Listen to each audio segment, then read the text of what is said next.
All right. Hello again, adventurers, and welcome to another exciting episode of D&D Deep Dive, the show where we dive deep into classes, subclasses, and other features of 5th edition Dungeons and Dragons to help you get the most out of your choices.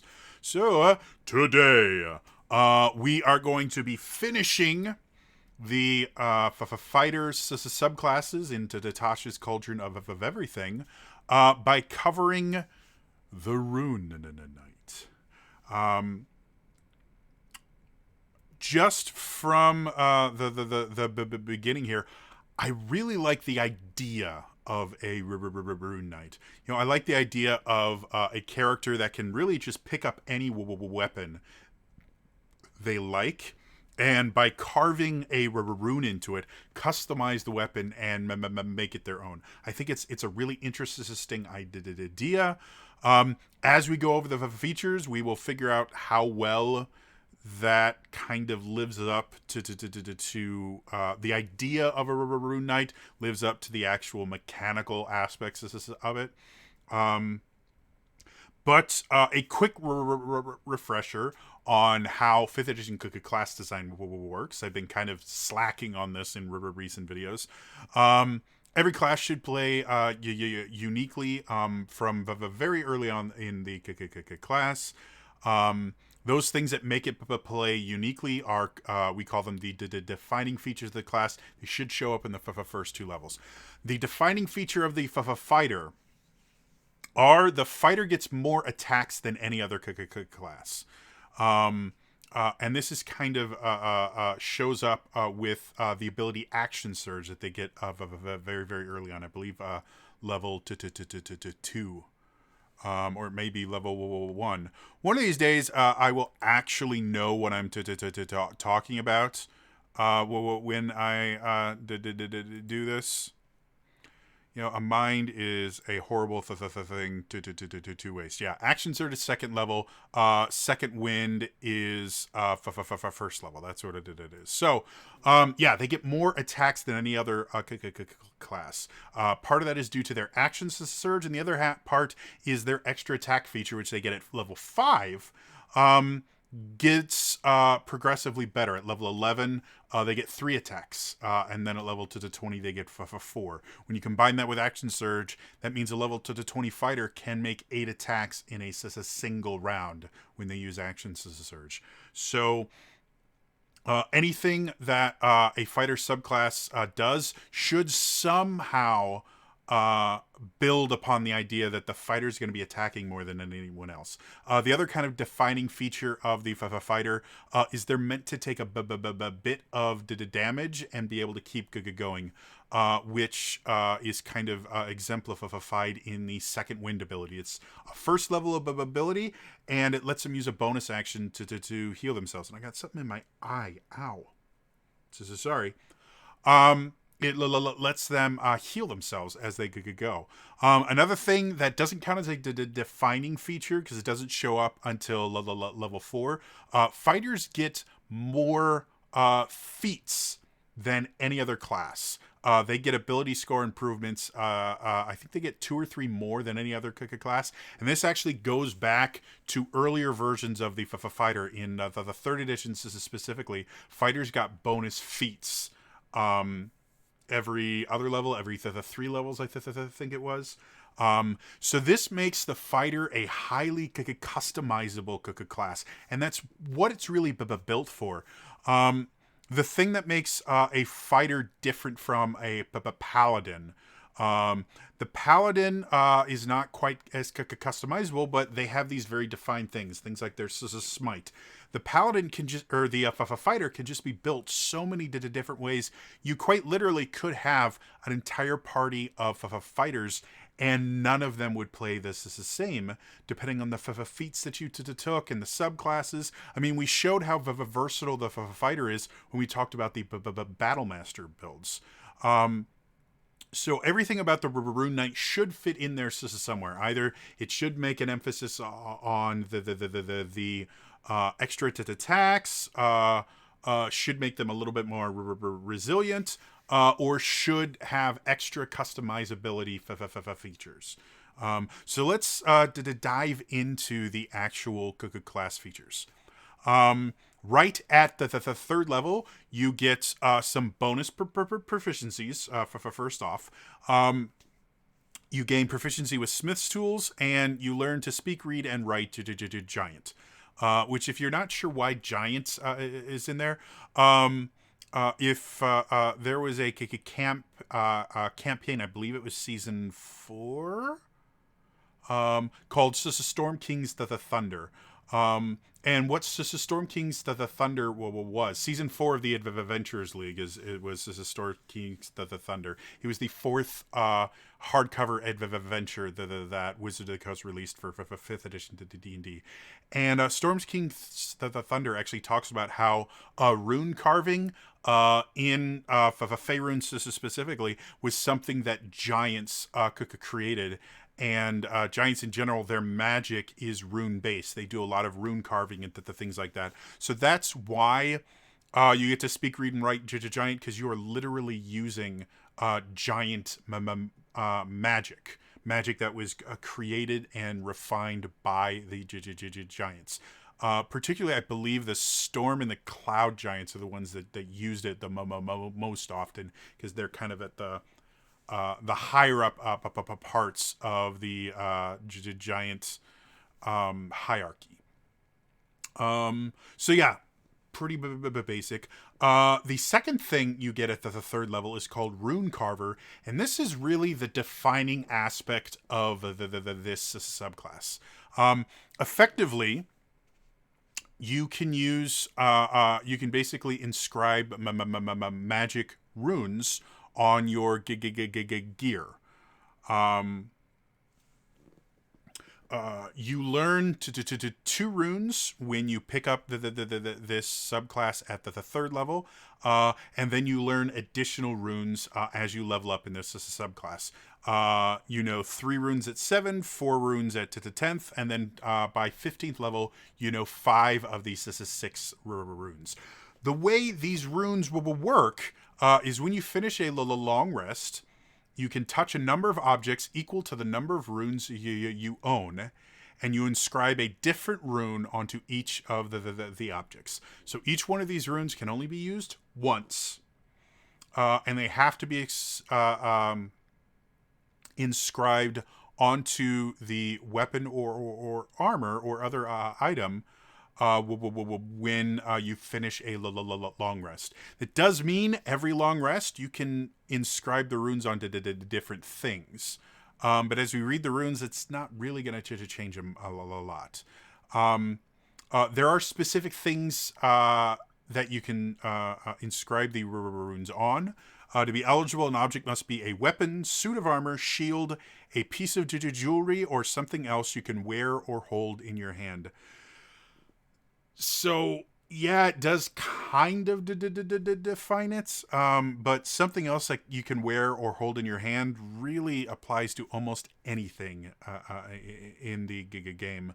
So there's not really that much limitation as to what you can carve a rune on. And then the rune remains on the object until you finish a long rest, and an object can only bear one of your runes at a time. So, to kind of simplify, each rune can only be used once on one item. That's it. Each item can only have one rune inscribed on it. So as you learn more runes, you need, if you're going to be using them, you need to have more things you can inscribe runes on. So you may start with a weapon and a suit of armor. As your two things, but as you start getting more and more things, you need to, okay, well now I need a necklace to inscribe a rune on, or now I need a ring to inscribe a rune on. You actually will have to get more things if you want to use all of your runes. The runes themselves, there are a total of 6 runes, as I said before. 2 of the runes, you have to be level 7 before you can learn them. But due to the fact that level 7 is the first level where you earn an additional rune, it basically means you just can't pick these runes at level 3. That's the only limitation. I mentioned we were talking about the Battle Master, that I like having more options. When you have a class that gets to choose aspects of the class to apply and not to apply. The reason for that is kind of really defined and really shown off by this, which is if you give players an option of 6 things, they can learn any of these 6 things. But they can only learn a few of these 6 things. But as they get higher, they just get to the point where they eventually know all of them. What you are basically telling the player is, here, we're going to heavy load the low-level play by giving you the best abilities first, and then as you level up in this class, you're just going to get progressively worse abilities. And what and the reason I say that is when you pick this class at or subclass at the 3rd level, you're going to look through your options and you're going to choose whichever 2 are the most useful to you personally for your character.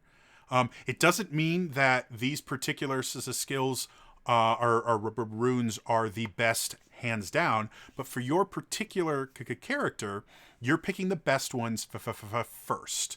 Other than the 2 you have to wait 4 more levels for. But by the time you reach the 7th level, you have chosen all the best runes. Then when you get to 10th level, you get to choose another one, and you're going to choose the next best. But it's not going to be as good as any of the ones you already got, otherwise you would have picked them before. And then when you get to 15th level, you're basically not even choosing the best of the remaining 2. You're choosing the one you don't want. I have no idea what I just did there. I hit enter on here, and my screen just moved. So that was an annoying. But effectively, by the time you get to 15 level, you're just deciding which one you don't want.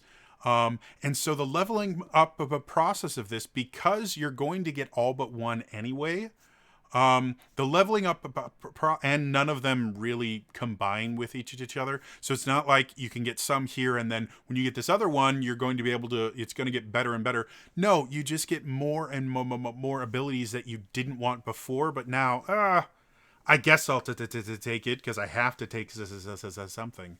And I just don't see that being a very effective method of class design.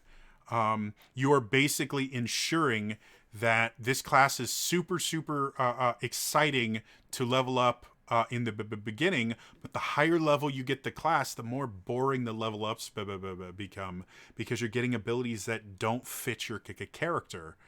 If they did, you would have taken them earlier.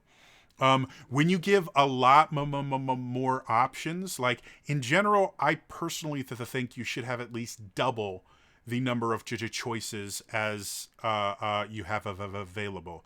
Because at that point, you're not just going, okay, which is the one that I definitely don't want for this? At that point, you're going, okay, well, now I actually have to choose, and there's going to be half of the abilities I never get the chance to use. And if all the abilities have their uses in some way, shape, or form, that's an actual choice, because you have to go, okay, I'm only going to get half of these for my character. So which ones are going to fit my character best? Which ones are going to be ones that I can leave off? So that's my the thing about this is I really hate the fact that there's only 6 choices, and really and we're going to go over them. Really, most of them are not that impressive. They don't really feel that special. But let's actually go over them. The runes themselves are actually named after types of giants. So you have cloud, fire, frost, stone, hill, and storm. And each one will give you two different things. You will have a passive element where anytime you're holding the item or wearing the item with the rune on it, you'll just have this passive effect that's always on. And then you will also have an invoke ability, which is basically where you invoke the rune and it does something once. The way all these invocations will work is you can invoke them once and then you can't use it again until you finish a short or a long rest. So these are one and done on a short rest. I've talked about this before in these D&D did a deep dives. Anytime you give a player an ability that is one and done, even if you get it back on a short rest, players are going to be very hesitant to use that ability because they're always going to be thinking, well, what if I need this later and I can't use it in a now because, or I can't use it then because I used it in a now. And I saw this a lot at my tables. There would be abilities that just never got used because they were always looking for the perfect time to use it instead of just any time that it might be useful, because you only get one. And people treat that as something really, really special.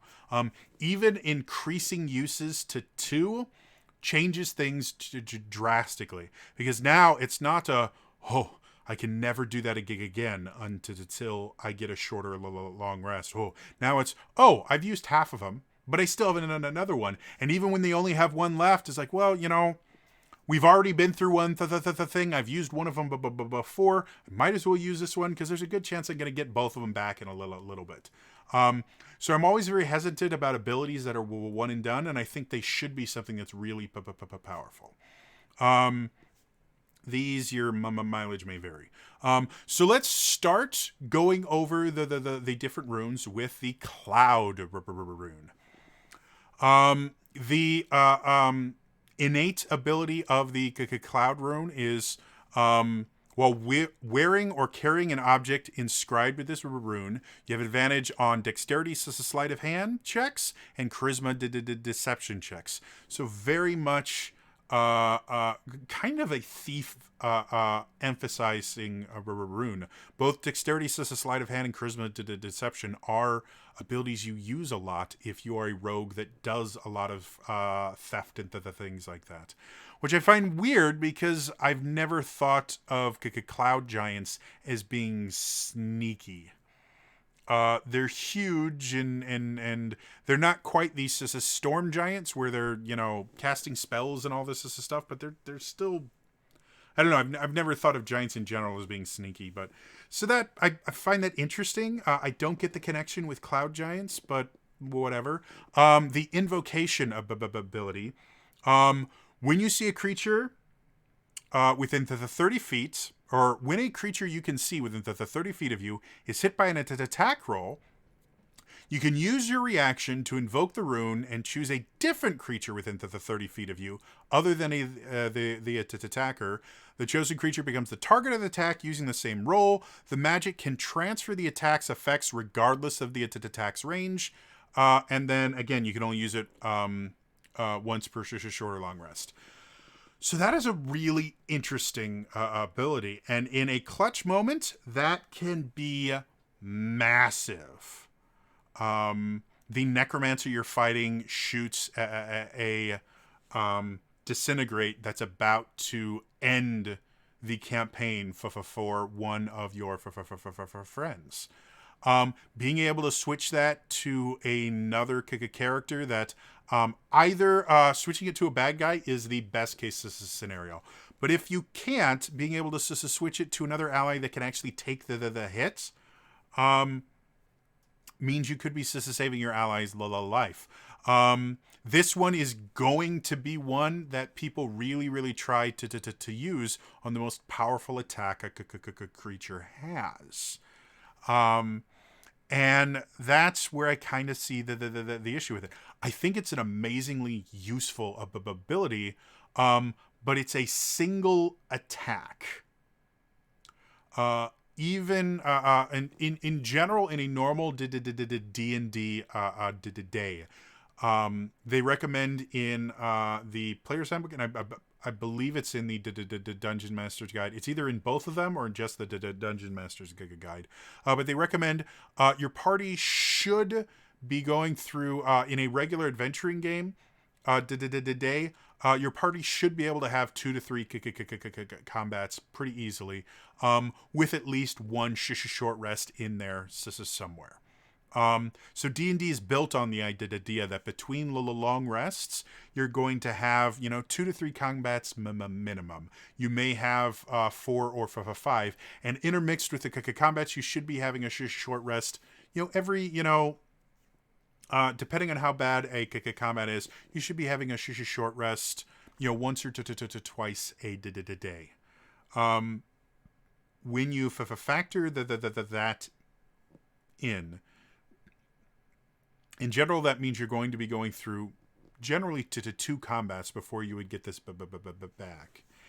And each combat is going to have, I don't know, a few dozen attacks per turn, depending on how per round. And generally, they're going to last anywhere between like maybe 4 to 6 rounds. The fact that you could only use this on a single attack until you get a short rest makes this such a limited ability.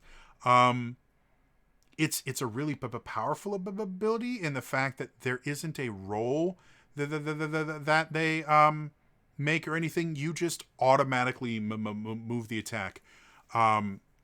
So it is extremely powerful. So I understand it being such a limited thing. But when, again, it's part of the defining feature of the class is these runes.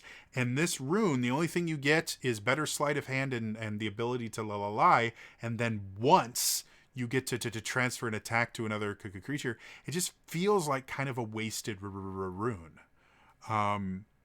I would much rather see you have multiple uses, and we'll get to later on in the class you do get multiple uses. But I'd much rather see multiple uses built into it, and there be a save that could be made about it. Simply because, again, when you're fighting a boss or a legendary creature, being able to transfer their most powerful attack to someone else or one of their allies is a really, really big deal. And the boss being able to use a legendary resistance to prevent that from happening would be a nice balancing aspect of this. I like the fact that you can't turn the attack back on the attacker, because that would just be completely broken. But this is still an extremely powerful thing that's still extremely limited as well. Like it's a weird dichotomy there. So the next one, the Fire Rune. This one, the innate bonus for it, your proficiency bonus is doubled for any ability checks you make that uses your proficiency with a tool. And then the invocation is when you hit a creature with an attack using a weapon, you can invoke the rune to summon fiery shackles. They take an extra 2d6 damage and have to succeed on a strength save or be restrained for 1 minute. While they're restrained, they take 2d6 damage at the start of their turn, and they get to repeat the save at the end of each of their turns. So there's a lot to unpack here. First, this is extra damage, which is really, really nice.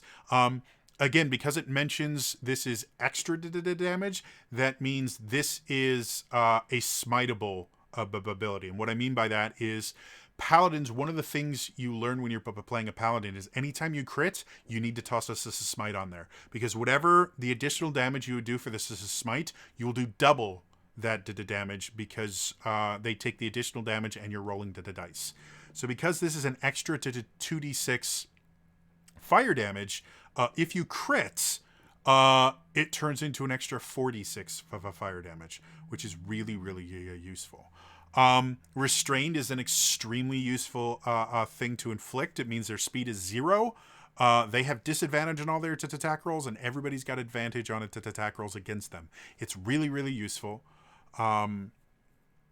However, again, the issue you could come to with this one is, yeah, it's a really useful ability, but it's a one and done. If you're using a 5-person party, in general, you're going to be up against other groups that have 5 monsters in it, or 5 enemies, because again, action economy means whichever side has more actions is going to be have the advantage. So generally, you're going to be in a 5-person party. You're going to be dealing with battles that have between 4 and 6 enemies, or one of those enemies or a few of those enemies might be replaced with something with legendary actions to ensure that the action economy is balanced. So when you look at that, and again, you're generally going to be going through at least to 2 fights before you to take a short rest. Out of, easy number, out of 10 enemies, you can do an extra 2d6 damage to one of them. And restrain them until they break out of the shackles. That's it. Again, it's really useful. I would say it's not nearly as useful as the Cloud Giant rune, or the Cloud rune, because that one is like this close to being broken. This one is just underwhelming. For a one and done ability, it just doesn't do a lot. And most of the benefit for the restrain, the additional damage at the start of turns, that can be completely negated with a good roll. So yeah, another one that, again, it's interesting, but it just the other thing.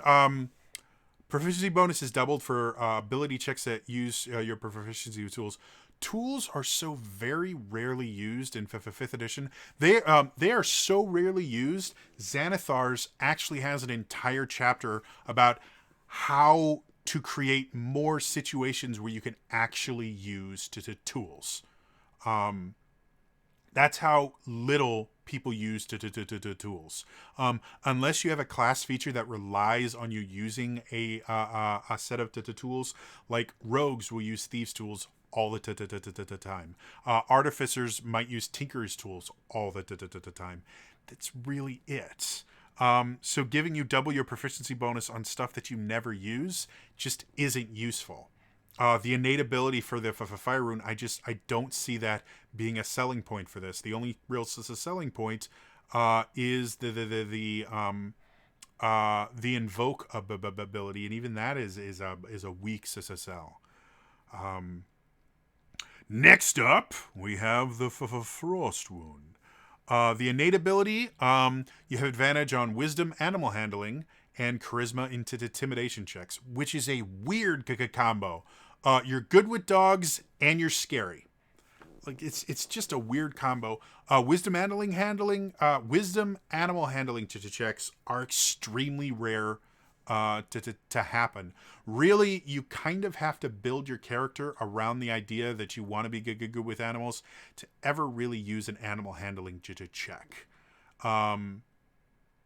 Because a lot of classes that are a little bit more animal focused have spells like Commune with Nature, which doesn't require an animal handling check. Charisma Intimidation is useful if you want to be an intimidating person and kind of force people to do things for you, but that can blow up in your face really, really quick. The Invoke ability, for 10 minutes, you gain a +2 bonus. You do this at a bonus action. I should definitely mention that. As a bonus action, for 10 minutes, you get a +2 bonus to all ability checks and saving throws that use strength or constitution. So first things first, there are no constitution checks. There are no ability checks that use Constitution. The only thing you ever roll Constitution for is a Constitution saving throw, which is generally against poison abilities, which we'll see later on. There's a different rune that gives you resistance to poison anyway. A +2 bonus is effectively, because they use a 20-sided die, each number changes the results by a 5% swing. So you're giving yourself a 10% advantage, which isn't bad, but it's not something that's really that useful. It only lasts for 10 minutes. And more likely than not, you're going to be using it for strength checks, because strength athletics checks happen a fair amount. Use them for grapple checks, use it to climb, use it to open, tough doors. Like, you do use strength athletics a lot. Strength saves are somewhat rare, but as you saw with the fire rune, they do exist. And you will be rolling them nowhere near as much as you'll be rolling dex saves, or even con saves. You'll roll more often than strength saves.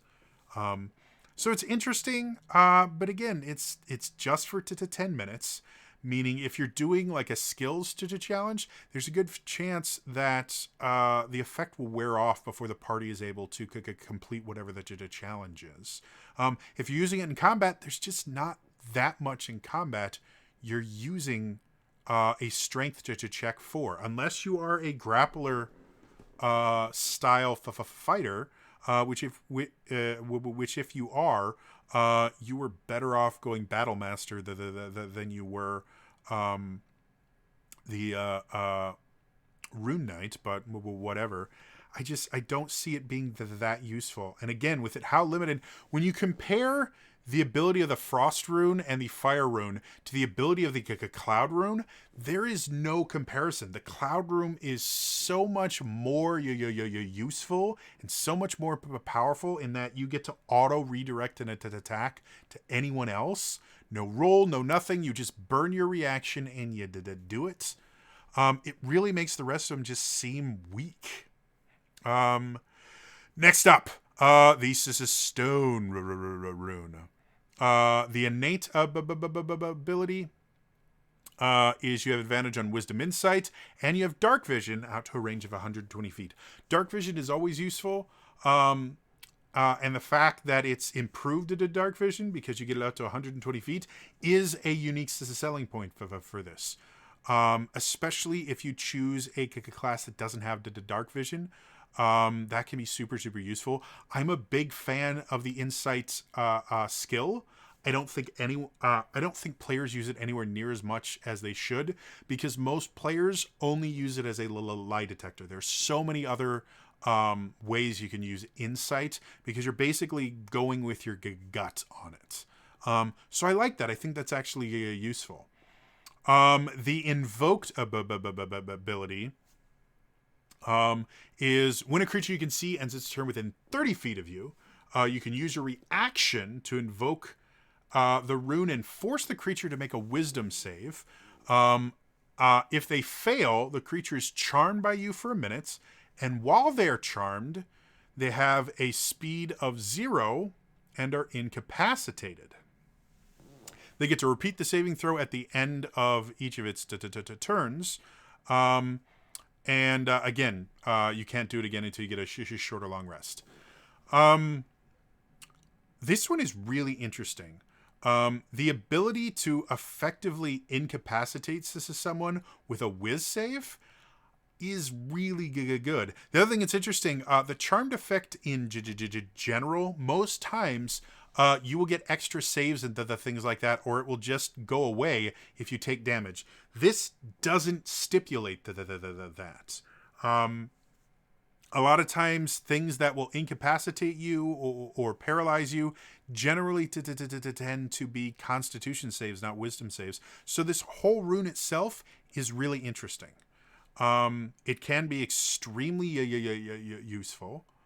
And I mean, you can just do so much. The other thing that's nice about it is it happens when a creature ends its turn within 30 feet of you. So unlike, let's say, the monk's stunning strike ability, the monk will stun something, or I guess the monk doesn't work. If a cleric casts hold person or anything like that. It could be that the creature has their turn the very next thing, and if they get an additional save at the end of their turn, it's possible that they may only lose a single turn, and all the ancillary benefits like people getting advantage on attack rolls and things like that just isn't there. So I like the fact that this happens at the end of a creature's turn. So bare minimum, you're getting an entire round before they get their first chance at saving out of it. I also like the fact that this is a charmed effect. It does mean there are quite a few creatures that are either resistant to being charmed or immune to being charmed. So that does limit its effectiveness, but it's interesting and it's unique. The stone rune itself, I think, is actually a useful rune. I wish more runes were like it. Next, we're going to the hill rune. This is one of the 7th level or higher ones. So theoretically, because it's a higher, you have to be a higher level to get it. These should both be better than the other runes we've looked at. So the innate ability. You have advantage on saving throws against being poisoned, and you have resistance to poison damage. We mentioned before, a lot of the times when you're rolling con saves, it's against poison. The hill rune gives you advantage, which is better than +2. We've talked about this before. Advantage from a mechanical standpoint is effectively like adding a +3.5 to a roll when you actually factor in statistically how it changes the rolls.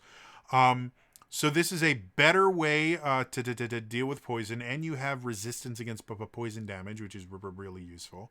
The invoked ability, as a bonus action, you invoke it, you gain resistance to bludgeoning, piercing, and slashing damage for a minute. So this is another one that I think is somewhat useful. But when you can compare it to the ones that already exist, it kind of becomes the other runes kind of become a little bit secondary, which makes sense since again, it's you have to be a higher level to get it. The main issue with it is the innate ability giving you resistance against poison. Poison really doesn't show up that often. Yes, a lot of your con saves are going to be against poison, but you're not going to be making a lot of con saves. You really aren't. Monks become immune to the poison condition and all poison damage, I think at level 8 or 9. So literally a level after you can get this rune, your monk friends are going to be immune to it. There are tons of spells that make poison really not that bad. Protection from poison and things like that. Like, it's that particular thing, while it could be useful, it's going to be useful in very, very specific environments. The resistance to bludgeoning, piercing, and slashing damage is useful just in general. So the hill rune, I think, kind of has a half usefulness. Finally, and I know this has been going on a long time, but this gets a little complicated. The storm rune, the other 7th level or higher. They specifically list a storm giant as a seer. Storm giants are known to have seers that kind of dictate how the clan goes. While carrying an object inscribed with this rune or wearing it, you have advantage on intelligence arcana checks, and you can't be surprised as long as you aren't incapacitated. Due to the fact that your DC for this is based on your constitution, I forgot to mention that. All your DCs for these saving throws that monsters are making is 8 plus your proficiency plus your constitution modifier. Fighters are already normally fighters are a SAD class, single attribute dependent. You choose either strength or dexterity, and that's really all you need. A lot of subclasses to turn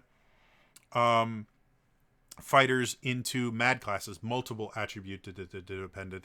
This one effectively turns you into either a strength constitution or a dexterity constitution of a fighter, which isn't a bad thing. However, that means you're not going to have a decent intelligence scores. Unless you are an Eldritch Knight, fighters generally don't put a lot into intelligence, especially intelligence arcana. I understand the idea behind it, but this is effectively just giving you advantages on rolls you're never going to make. The fact that you can't be surprised can be useful, but a lot of DMs never use these surprise mechanics that are present in 5th edition. I can tell you I have used the surprise mechanics a heck of a lot more on for the party surprising the enemy than I have ever done for the enemy surprising the party. So the innate abilities of this Storm Room are really kind of useless for most fighters. The invoke ability, you can use a bonus action to enter a prophetic state for 1 minute or until you're incapacitated. Until the state ends, when you or another creature you can see within 60 feet of you makes an attack roll, saving throw, or an ability check, you can use your reaction to cause that roll to have advantage or disadvantage. That is really, really powerful. It's limited by your reaction, but again, unless you're making a ton of opportunity attacks, most classes don't use their reactions. Spellcasters tend to use it a little bit more often because if they have the shield spell, that can save their ass because it gives them up a +5 to their AC. Fighters in general don't do a ton with their reactions unless a subclass gives them something to do. So for an entire minute, you get to invoke one, or you get to give one attack advantage per round, or one enemy attack disadvantage. That's really, really big. That eclipses almost everything other than the auto switch target attack from the Cloud Rune. That is incredibly good. And if you don't take Storm Rune right at level 7, you're kind of handicapping yourself because it's such a useful ability. So those are the runes themselves. I realize this has become a really long video, but the runes themselves are the defining features of this class. And like I said, most of them are really lackluster. They don't really add a ton to the class itself. And they don't interact with almost any other ability built into the class. The other thing you get at the third level, which 3 things at the third level, always kind of a warning sign. And with the fact that the rune system is so complex, this is kind of weird. You get what's called Giant's Might. As a bonus action, you magically gain the following benefits, which last for a minute. If you're smaller than large, you become large. You have advantage on strength checks and strength saves. And once on each of your turns, one of your attacks with a weapon or an unarmed strike can deal an extra d6 of damage to a target on a hit. And this you can use a number of times equal to your proficiency bonus. You get them all back on a long rest. So now, right from level 3, you already have an ability that you can use multiple times, unlike the runes that you can only use once. That gives you advantage on strength checks and strength saves. Remember, we already had a rune that gave you a +2 to your strength checks and saves. You can only use that once per short rest. And it only gave you a +2, whereas advantage mechanically will give you a plus 3.5. There's no longer any reason to take the Frost Rune. Wisdom Animal Handling isn't useful. Charisma Intimidation can be useful, but it can be just as useful. I mean, you can be just as effective without advantage. It doesn't make that big a difference. And now you don't need the +2 bonus to your strength checks because you're already getting a +3 that you can use more often. Yeah, you can add them together to be even better, but you're probably a strength-based class. You're not going to be failing these checks in general anyway. So yeah, the Frost Rune has officially become the 6th rune that no one will take, and we figured that out at the 3rd level. The extra damage is nice. Again, it will combine with crits because it's extra damage, so that's kind of useful. But other than that, and this is something that seems really weird, is this class is the Rune Knight. You get the ability to use these runes at level 3. It should be the defining feature, but now they're also giving you the ability to turn into a giant. A lesser form of a giant, but you're a giant now. So instead of it being a Rune Knight, this could more accurately be called a Giant Knight. Because that would cover the fact that at 3rd level, you get access to these runes, but that's only part of this class. We're also going to give you all these giant abilities. So, yeah. I like Giant's Might. I think it's a good ability. I think when you combine it with the runes, it creates a lot of redundancies and makes the Frost Rune completely worthless. 7th level, you get Runic Shield. When another creature you can see within 60 feet of you is hit by an attack roll, you can use your reaction to force the attacker to re-roll the d20 and use the new roll. You can use this feature a number of times equal to your proficiency bonus. You get them all back on a long rest. Remember how I said that, wow, that imposing advantage and disadvantage for a minute is pretty powerful? Well, what if all Rune Knights just get the ability to make someone reroll up to 6 times per day by the time you get to level, I think it's 17. Well, then now it's not nearly as impressive because that you can only use once. While this, you can use it a ton more. When you get it at the 7th level, you can use it 3 times a day. Now, this is limited to just attack rolls, whereas the Storm Rune was attack rolls, saving throws, or ability checks. So there's a more you used to it. You're still diluting the runes with the other abilities. To be perfectly honest, without the rune system, this is actually a really interesting class. So it's a subclass.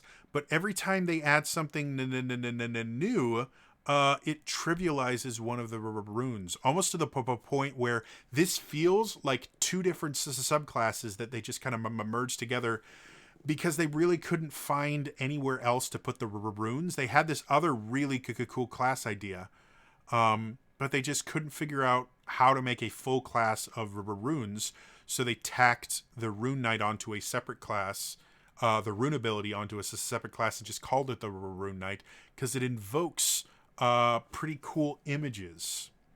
So yeah, Runic Shield, super useful. Trivializes one of your better runes. 10th level, you get Great Stature. When you gain this feature, roll 3d4. You grow a number of inches in height equal to that roll, and the extra damage from your Giant's Might feature is increased to d8. So instead of doing an extra d6 of damage once per turn, you do an extra d8. That's it for level 10. You get a rune that you probably at this point don't want, because you've already gotten the runes you really were excited about at 3rd and 7th level. And your giant ability your ability to turn into a giant now gets, on average, an additional 1 point of damage. Yay. At 15th level, you get Master of Runes. You can invoke each rune you know from your Rune Carver feat twice, or feature twice, rather than once, and you regain all expended uses when you finish a short or long rest. Okay, this massively makes the rune abilities more useful. It's a 15th level of ability, so most of the time you're never going to get to this level. Most campaigns end around level 10 to 12. And then we run into the issue of the Cloud Rune, letting you now be able to basically instantly redirect 2 attacks per short rest instead of 1. Now that Cloud Rune is by far the most powerful rune, and you can get it right from level 3, and it will vastly change abilities. And again, balance, I mean, it'll massively change balance. And again, this is 15th level. That means you have all the runes, you have access to all the runes you're ever going to get by 15th level. So there's that. Finally, you have Runic Juggernaut. The extra damage you deal with Giant's Might is now increased to a D10. You turn into a huge creature instead of a large creature. And your reach is increased by 5 feet. Again, do you see where I think this feels more like a Giant Knight than a Rune Knight? Of the 4 features you get after level 3, 2 of them primarily to change Giant's Might, your second, third level of ability. And those massive changes, for the most part, are just adding, on average, 1 more damage to your damage that you can do once per turn. You see how this just isn't really doing much? Yeah, extended reach is useful, don't get me wrong. But being a huge creature imposes its own issues. Yeah. Final thoughts on the Rune Knight. It had promise. The rune system, I think, is interesting. I think the implementation was bad. First things first, the innate abilities, for the most part, aren't that useful. So I don't really see anyone ever choosing to learn a rune specifically because of the innate ability. Generally, it's going to be the invoked abilities that are going to decide which runes you want. With that, the Cloud Rune is so much better than the rest of the runes. You really need to take it at level 1. And then you basically have a choice between fire and stone, which is a little extra to the damage and the restrain condition, or the ability to incapacitate a target for a minute. That's really it.